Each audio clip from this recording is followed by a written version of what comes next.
കളിക്കളത്തിലെ കളിയും രാഷ്ട്രീയവും പറയുകയാണ് മുതിർന്ന CPI നേതാവ് പന്ന്യൻ രവീന്ദ്രൻ. ഫുട്ബോൾ ലോകകപ്പിലെ പ്രതീക്ഷകളെക്കുറിച്ചും ഇഷ്ട ടീമിനെക്കുറിച്ചും അദ്ദേഹം മീഡിയ വണ്ണിനോട് മനസ്സ് തുറന്നു. അതിലേക്ക്. ഫുട്ബോൾ ലോകകപ്പാണ് വരുന്നത്. രാഷ്ട്രീയത്തിന്റെ ഗ്രൗണ്ടിൽ നിന്ന് ഫുട്ബോളിനെ ഏറെ സ്നേഹിക്കുന്ന പന്ന്യൻ രവീന്ദ്രൻ നമ്മോടൊപ്പം ചേരുന്നു. എന്താണ് ലോകകപ്പിലെ പ്രതീക്ഷകൾ? ലോകകപ്പ് ഫുട്ബോൾ വരുമ്പോൾ ലോകത്തിൻ്റെ എല്ലാ ഭാഗത്തുള്ള മനുഷ്യരുടെയും അവിടെ ഹൃദയവും കണ്ണും അവിടേക്കാണ്.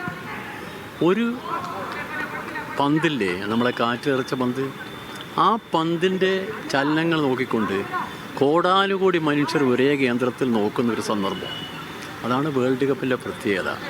നിങ്ങൾ മെസ്സി എന്ന് പറയുന്ന ആളും റൊണാൾഡോ എന്ന് പറയുന്ന ആളും നെയ്മറും അതുപോലെ ഒച്ചാവോയിലെ ഇപ്പോൾ വരുന്നൊരു പേര്, ഈ ആളുകളൊക്കെ നമ്മുടെ മുമ്പിൽ വരുമ്പോൾ നമുക്ക് അവരെക്കുറിച്ചുള്ളൊരു വലിയ എന്താ പറയണത്, നമ്മളൊരു സ്വർഗ അനുഭൂതി ഉണ്ടാകുന്നുണ്ട്. അതെന്താ അതിന് കാരണം? അവരുടെ കളിയുടെ പ്രത്യേകതയാണ്. വലിയ നിരാശയിൽ കഴിയുന്ന ഒരു രാജ്യമായിരുന്നു ബ്രസീൽ കഴിഞ്ഞ 22 വർഷമായി കപ്പില്ലാതെ നിൽക്കുന്ന രാജ്യമാണ്. അവരെ മോഹം എന്താ?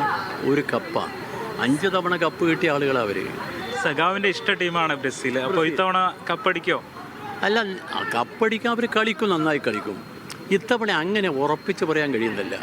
മെസ്സിയോട് ആരോ പത്രക്കാരിത് ചോദിച്ചപ്പോൾ മെസ്സി പറഞ്ഞു, അടിക്കണമെന്ന മോഹം, എന്നാൽ അടിക്കാൻ വേണ്ടി പറ്റുമോ ഇല്ലെന്നുള്ളത് ദൈവത്തിലിരിക്കുന്നു. ഞാൻ ദൈവത്തെക്കുറിച്ച് പറയുന്നില്ല, ആ കളിക്കാരിരിക്കുന്നു. ഇപ്പോൾ ഇറ്റലി പുറത്താണ്, ഇറാൻ കളിക്കുന്നുണ്ട്. ഈ ഫുട്ബോൾ കളിക്കളത്തിലെ രാഷ്ട്രീയം വളരെ പ്രബലമാണ്. അതിനെക്കുറിച്ച് എന്താ പറയാനുള്ളത്? അതിലൊരു പ്രധാനപ്പെട്ട കാര്യം താങ്കൾ ഓർക്കേണ്ട ഒരു കാര്യമാണ്. കാരണം അമേരിക്കയിലാണ് വേൾഡ് കപ്പ് നടക്കുന്ന ഒരു രാജ്യം. അമേരിക്കയുടെ ലോകം മുഴുവൻ അടക്കി ഭരിക്കുന്ന പ്രസിഡന്റിലോ ട്രംപ് പറഞ്ഞു, ഇവിടെ ഇറ്റലിയെ എടുക്കണം, ഇറാനെ ഒഴിവാക്കണമെന്ന് പറഞ്ഞു. എന്താ അന്ന് ഫിഫ പറഞ്ഞത്?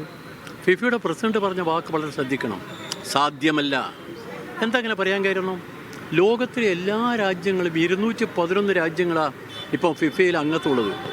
ആ രാജ്യങ്ങളിലും വ്യത്യസ്ത രാഷ്ട്രീയം ഉണ്ടാവും, വ്യത്യസ്ത ചിന്താഗതി ഉണ്ടാകും. പക്ഷെ ഒരു കാര്യം അവരെല്ലാം ഉറപ്പാണ്. എന്താ? ഈ സൗഹൃദ കൂട്ടായ്മ ഒരു കൂട്ടായ്മയാണ്. അത് സാമ്രാജ്യത്തിനെതിരാണ്, വർണ്ണവിവേചനത്തിനെതിരാണ്, അത് ട്രംപിൻ്റെ രാഷ്ട്രീയത്തിനെതിരാണ്. അതുകൊണ്ടാണ് അപ്പോൾ തന്നെ പ്രസിഡന്റ് പറഞ്ഞത് സാധ്യമല്ല എന്ന് പറഞ്ഞതാണ്. ലോകത്തിലെ ഐക്യത്തിൻ്റെ ഒരു പ്രധാനപ്പെട്ട പ്രതീകമാണ് ഫുട്ബോൾ. അത് മറക്കാതിരിക്കരുത്. ആ ഫുട്ബോളിന് രാഷ്ട്രീയമില്ല, പക്ഷേ ആ ഫുട്ബോളിന് മനുഷ്യത്വമുണ്ട്. ആ ഫുട്ബോളിന് വർണ്ണവേറിയില്ല, ആ ഫുട്ബോളിന് മതത്തിൻ്റെ പേരിലുള്ള സ്പർദ്ധയില്ല, ആ ഫുട്ബോളിന് മറ്റ് വൈജാത്യങ്ങളില്ല.